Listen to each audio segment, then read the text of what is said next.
Hey everyone, welcome back to the channel. In today's video, I'll show you how to fix Fortnite not installing on the Xbox app or Microsoft Store on Windows PC. If Fortnite won't download, gives an install error, or keeps failing, follow these steps. They work for most people. Let's get started. Solution 1. First, open the Start menu and type WS Reset. Click on WS Reset and let it run. This resets and repairs the Microsoft Store without deleting your apps. Wait for the window to complete the process. Solution 2. Open the Start menu again and type CMD. Right-click Command Prompt and select Run as Administrator. Click Yes. Now type this command, sfc/scano. Press Enter. Wait while Windows scans and repairs your system files.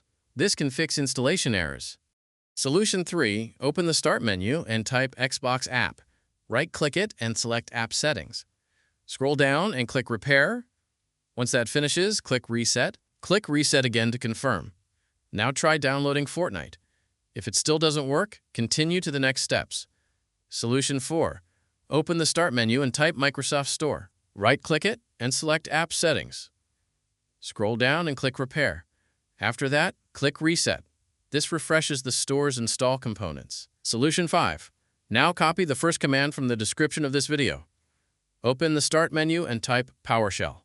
Right-click PowerShell and select Run as Administrator. Press Yes. Paste the first command into PowerShell and press Enter. Now copy the second command from the description and paste it in PowerShell. Press Enter again. A window will open. Click the button that says Get to reinstall gaming services. Wait for the installation to finish. Restart your computer to apply all the changes. Once your PC is back on, open the Xbox app or Microsoft Store and try downloading Fortnite again. It should install correctly now. And that's it.